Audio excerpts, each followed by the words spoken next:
Hello সবাইকে, welcome to ICT programming. আজ আমাদের লেকচার 19। তো আজকে লেকচারে আমরা সিএসএস গ্রিড সম্পর্কে জানবো। তো আমরা গত কয়েক লেকচারে আমরা সিএসএস ফ্লেক্স সম্পর্কে জানছিলাম। তো ফ্লেক্স যারা দেখেননি তারা অবশ্যই সেই ভিডিওগুলো দেখবেন। তো গ্রিডটা অলমোস্ট ফ্লেক্সের মতোই, এটাও ওই লেআউট তৈরির কাজে ব্যবহৃত হয়। তো এই সিটি এবং আর আজকে যে কোড, সেই কোডগুলো সবকিছু গিটহাবে পেয়ে যাবেন। গিটহাবের লিঙ্ক ডিসক্রিপশন বক্সে দেওয়া থাকবে। তো আমরা যদি সরাসরি করে চলে যাই লেকচার 19। তো আমরা লেকচার 19 এর একটা ফোল্ডার বানিয়ে নিলাম। এবার আমি যদি lecture19.html দিয়ে .html, তো lecture19.css আমি এক্সটার্নাল কোড ইউজ করতে, এক্সটার্নাল সিএসএস ইউজ করতে পছন্দ করি। তো এখানে সিএসএস এর জন্য এটা ইউজ করলাম, আর এইচটিএমএল এর জন্য বয়লার প্লেট নিয়ে নিই।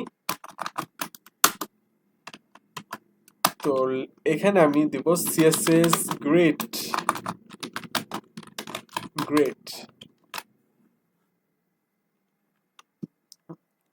আমি যদি স্ক্রিন কাস্ট মোডটা অন করে দিই, ওকে, ইটস ওয়ার্কিং। আমার এখানে লিংক করে দিতে হবে, লিংক css./css মধ্যে lecture19.css। আমি যদি এবার লাইভ সার্ভার চালু করে দিই, আর এখানে যদি আমি একটা h1 ট্যাগ দিয়ে hello,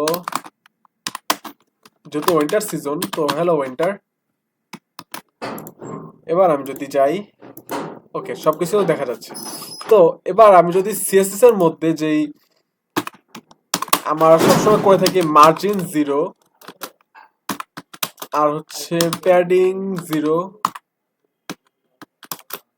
box sizing border box, এই কাজগুলো আমরা সবসময় করি।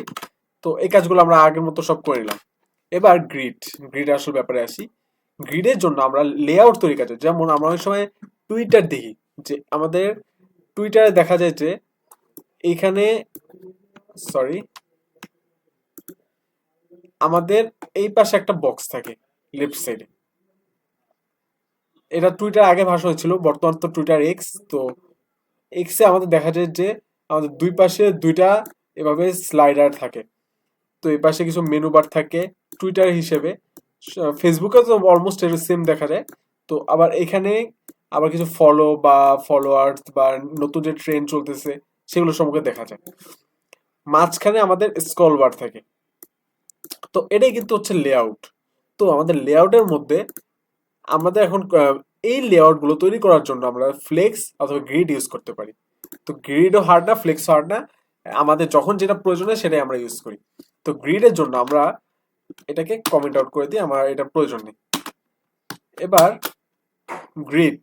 গ্রিডের জন্য আমি ফার্স্টে কয়েকটা বক্স বানিয়ে নিই। তো বক্স বানানোর জন্য আমি এখানে ডিভের ভিতরে আমার ডিভ দরকার হচ্ছে আরো 4টা নেই। ডিভ ডলার বক্স ইনটু 5টা বক্স, 6টা বক্স নেই। Box 1, box 2, box 3, box 4। Same ভাবে আমি বাকি বক্সগুলো দেই। বক্স 6। ওকে, এখানে কোডে, আচ্ছা এখানে ভুল হয়েছে কোডে, ম্যানুয়ালি করতে হবে। ক্লাস বক্স, এই বক্সটাকে এই বক্স দ্বারা রিপ্লেস করে দিই। সেখানে হয়তো বা লেখায় ভুল হয়েছে, তো নো প্রবলেম, এখানে চেঞ্জ করে দিচ্ছি।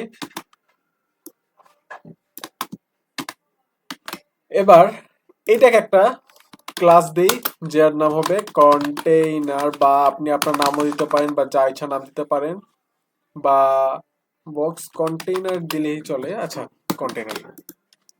তো এবার যদি চাই, তো তেমন কিছু দেখা যাবে না। আমাদের যে বক্সগুলো দিছি সেই বক্সগুলো এখানে তো এবার আমি যদি এই বক্সগুলোকে কালার দিয়ে দিই, এবার আসবে সিএসএস এ। তো সিএসএস আমি কি করব, যে আমাদের যতগুলো ক্লাস ডট বক্স, এখানে গিয়ে আমি যদি এখন দিই ব্যাকগ্রাউন্ড কালার যদি আমি ব্লু ব্লু বা ভায়োলেট যা ইচ্ছা দিতে পারি, ডট বক্স, ওকে, ঠিক আছে। তো এখানে আমাদের প্রতিটা ডিভের জন্য একটা কালার চলে আসছে, আর ডিভ যেহেতু আমাদের বক্স 1, তো আমাদের সম্পূর্ণভাবে সবগুলো দেখা যাচ্ছে। আমি এবার এই কন্টেনার এটার আমি আগে একটা কালার দিই, কন্টেনার কালার দিব। সাপোজ এটা কালার দেওয়া গেল বি দিয়ে, আর দিয়ে, আচ্ছা এই কালারটা দিই। আর এখানে যে লাইট কালারটা, এটা একটু লাইট করে দিই। আচ্ছা, কন্টেনার আবার দেখা যাচ্ছে না, কন্টেনার হাইট টাইম বাড়িয়ে দিই। কন্টেনার হাইট বাড়িয়ে দিলে, যেমন হাইট 50, আচ্ছা 100 ভিএচ, এই হচ্ছে আমাদের কন্টেনার, আর এটা হচ্ছে বক্স।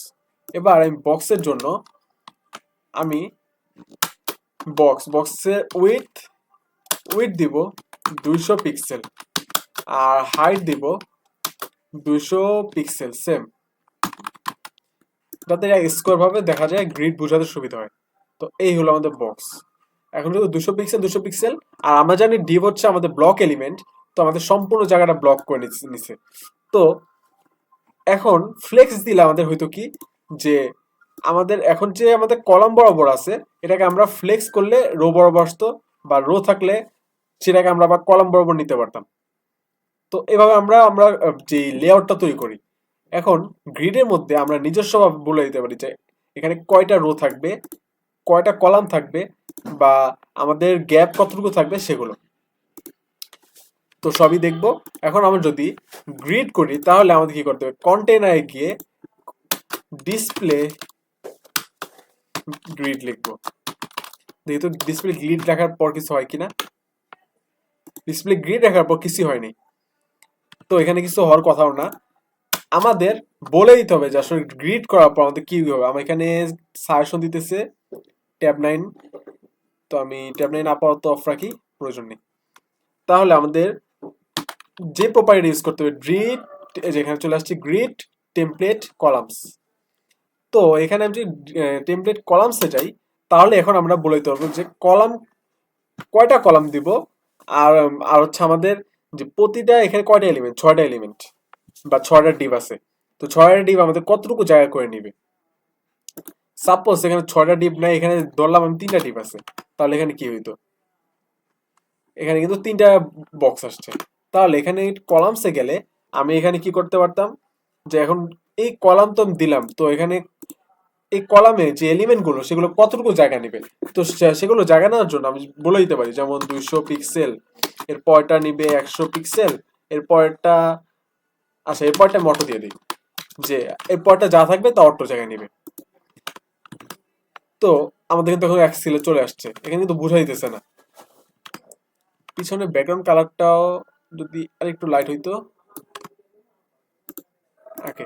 তো এখানে অটো, তো আমি যদি এটাকে অটো দেওয়াতে এখন কিন্তু তেমন কোনো বোঝা দিতেছে না।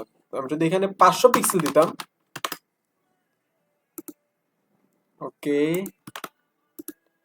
তো গ্রিড টেমপ্লেট কলাম, আমি যে এটাকে কমেন্ট আউট করছি, এটা যদি আমি কমেন্ট করে রাখছি, এটা যদি কমেন্ট আউট করি, তাহলে কিন্তু বুঝে দিতেছে এখন যে এখানে কতটুকু, কয়টা রো তৈরি হয়েছে। আমি এখানে কিন্তু 3টা লিখছি, 3টার জন্য লিখছি, বাকিগুলোর জন্য কিন্তু লিখিনি। তো আমি যদি এখানে বাকিগুলোর জন্য লিখি, যেমন এটা নিবে 300 পিক্সেল, এটা আবার নিবে 300 পিক্সেল, কয়টা লিখলাম, 1 2 3 4 5, আইটা নেই, এটা নিবে আমার 600 পিক্সেল। আচ্ছা, এটা না হওয়ার কারণ হচ্ছে এখানে আমি উইথ আর হাইট দেওয়া যার কারণে হচ্ছিল না বা হচ্ছে না। তো এখানে আমি যদি আগের করে ফিরে আসি, যেমন অটো, আর এখানে যে কমেন্ট করছিলাম, আমি যদি আবার কমেন্ট আউট করি, তাহলে যদি যাই, তাহলে আমরা যদি একটু দেখি লোড হচ্ছে, এই যে এখন চলে আসছে। তো এখানে আমার হাইট আর উইডথ দেওয়া নেই, আমি এখানে কলাম দিছি। তো কলাম দেওয়ার পর আমাদের বক্সের কালার সবগুলো সেম, যার কারণে আমার কাছে মনে হইতেছে যে আমি যদি এখন বর্ডার দিই, যে বক্সে যদি এখন বর্ডার দিই, যেমন বর্ডার আমাদের হয়ে গেছে border 2 pixel solid solid red. এখন কিন্তু বুঝে যেতেছে যে আমাদের কতটুকু নিছে। তো আমি ফার্স্টের জন্য লিখছি 200 পিক্সেল, এখানে কিন্তু 200 পিক্সেল জায়গা নিছে। আমি যদি এখানে ইন্সপেক্ট করি তাহলে কিন্তু দেখতে পারবো যে আসুক, একটু লোড হচ্ছে। এখানে কিন্তু জায়গা নিছে 200 পিক্সেল। এই যে এখানে তো দেখাইতেছে যে ডিপ ডট বক্স 200 × 300 1.6। তো ওয়েট আর হাইটটা দেখাচ্ছে তো 200 পিক্সেল। তো আমি যদি একটু নিচে যাই তাহলে আমরা দেখতে পারবো যেখানে কে কত পিক্সেল নিচ্ছে। তো এগুলো আপনারা দেখতে পারেন সহজে। এখানে আমি 200 পিক্সেল দিছি, এর পরটা আমি দিলাম 100 পিক্সেল, এরপরটা অটো দিছি। এর মানে এই 200 পিক্সেল 100 পিক্সেল 300 পিক্সেল 300 পিক্সেল, আর আমার যে টোটাল স্ক্রিন, এই স্ক্রিন থেকে 300 পিক্সেল গেলে যা থাকে সব অটোমেটিকলি আমার এই থার্ড যে বক্স সেটা নিয়ে নেবে। এখানে যদি বক্স আমি আরো 3টা ধরছিলাম, আরো 3টা দিই তাহলে কি হতো, আরো 3টা দেওয়াতে সেম কাজই হয়েছে, জাস্ট রিপিট করলো। তো এখন আমি কি বারবার প্রতিটা বক্সের জন্য বারবার বলবো? তো এটার জন্য একটা শর্টকাট আছে, বা যেটা একটা ইজি টেকনিক বলা যায়, বা আরেকটা যে ফাংশন আছে সেটা হলো রিপিট রিপিট নামে একটা ফাংশন আছে। তো এই ফাংশনটা আমরা ব্যবহার করি, এই ফাংশনটা ব্যবহার করি যে আমরা কতটুকু ডিসপ্লেকে জায়গা দিব। ওইটা হচ্ছে আমরা নিজে থেকে বলে দিই যে আসলে ম্যানুয়ালি কতটুকু জায়গা দিতে হবে। আমি তো রিপিট দিছি যার কারণে আবার চলে গেছে সবকিছু। আচ্ছা, রিপিট। এবার 1FR দেই যদি আমি, তো কমা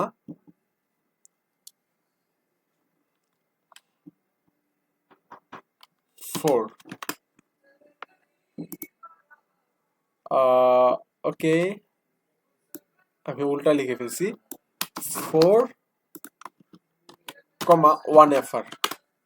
ওকে, এই তো। তাহলে এখানে বোঝাচ্ছে যে 1 ফ্র্যাকশন জায়গা নিবে 4টা রো। ফার্স্ট হচ্ছে আমাদের রো, এই যে এখানে লেখা থাকবে যে ফার্স্ট হচ্ছে আমাদের রো নিবে, মানে কলাম নিবে। রো না তো, সরি, কলাম নেবে। ফার্স্টে হচ্ছে আমাদের গ্রিডের যে রিপিট ফাংশনটা, এটা আমাদের ফার্স্টে কলাম নেবে। কয়টা কলাম দরকার? আমার 4টা কলাম দরকার। 4টা কলাম দরকার, তো কতটুকু জায়গা করে? 1FR। আচ্ছা, এখানে যদি 2FR দিতাম তো কিছু হইতো? 2FR দেওয়াতে তেমন কিছু হয় না। আচ্ছা, 1 ফ্র্যাকশন জায়গা নেবে, তো সবাইকে সমান করে জায়গা দিলাম। তো 4টা রো। আমি যদি এখানে 9 দিতাম তো 9টা রো হইতো অবশ্যই। তো পরবর্তীতে ফাঁকা কেন? কারণ আমার এলিমেন্ট নেই আর। এখানে 6টা যদি দেই তাহলে সবগুলো সমানভাবে নেবে। তো আমি 3টা বা 4টা রাখতে পারি। 4টা রাখছি, বাকি 2টা নিচে চলে আসছে। বক্সের মধ্যে যদি justify content centre, align item এটাকে সেন্টার, ডিসপ্লে এটাকে যদি আমি করি ফ্লেক্স, এই যে সবগুলো সেন্টার চলে আসছে। এটাকে যদি আমি ফন্ট ওয়েট, এটাকে যদি আমি বোল্ড করে দিই, ফন্ট সাইজ 16 পিক্সেল থাকে 25 পিক্সেল করে দিই, জাস্ট র্যান্ডম বড় করে দিলাম। তো এই হলো আমাদের গ্রিড। এবার আমি কিন্তু চাইলে গ্যাপ দিতে পারি। এখন কিন্তু সবগুলো লেগে লেগে আছে, এটার সাথে এটা লেগে আছে, এটার সাথে লেগে আছে, বোঝা যাচ্ছে না।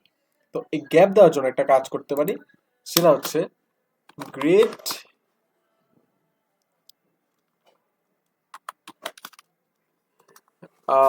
Grid template grid row. আচ্ছা, গ্রিড না তো, আমরা সহজে লিখতে পারি যেটা গ্যাপ রো গ্যাপ। ওটা হচ্ছে আমাদের কত গ্যাপ দিব, দিলাম 5 পিক্সেল, তাহলে আমাদের রোর মধ্যে গ্যাপ আসছে। আর শুধু গ্যাপ দিলে আমাদের সব জায়গাতে গ্যাপ চলে আসবে। তো এই গ্যাপ প্রপার্টিটা কিন্তু আমরা ফ্লেক্সের ক্ষেত্রে ইউজ করতে পারি ইজিলি, কোনো সমস্যা ছাড়াই। তো 5 পিক্সেল দিচ্ছি, এখন সুন্দরভাবে বোঝা যাচ্ছে। আর আমাদের চারপাশ দিয়ে যেহেতু সবকিছু লেগে আছে, আমি এখানে 0 0 করছি মার্জিন। এখানে যদি 5 পিক্সেল দিই তাহলে কিন্তু মাঝখানে চলে আসছে। এখন কিন্তু বক্সগুলো দেখতে সুন্দর লাগতেছে। আমি কিন্তু একটু সুন্দর করতে পারি, যেমন এখানে বর্ডার রেডিয়াস এখানে না নিচে হবে, তো লিখে ফেলছি 5 পিক্সেল 10 পিক্সেল দিয়ে এই লাইনটাকে নিয়ে বক্সে দিব, এই বক্সে। এখন এই জায়গায় উইথ আর হাইট আমার কমেন্ট আউট করার কারণ হলো, আমি যদি ফিক্স বলেই দিই যে আসলে কোন এই এলিমেন্ট গুলো উইথ আর হাইট হবে কত, তাহলে এগুলো প্রপারলি কাজ করবে না। কারণ ওই উইথ আর হাইট তারা মেনটেন করে বাকিগুলো সবগুলো সাজাতে ট্রাই করবে, কিন্তু যা পসিবল হবে না। তো এই হলো আমার গ্রিডের বেসিক যে স্ট্রাকচার, বেসিক যে কোড, আর আমাদের যে গ্রিডের যে আমরা প্রপার্টি গুলো ব্যবহার করি। তো আজকের মতো এই পর্যন্তই। ভিডিওটি ভালো লাগলে অবশ্যই লাইক, কমেন্ট ও সাবস্ক্রাইব করবেন।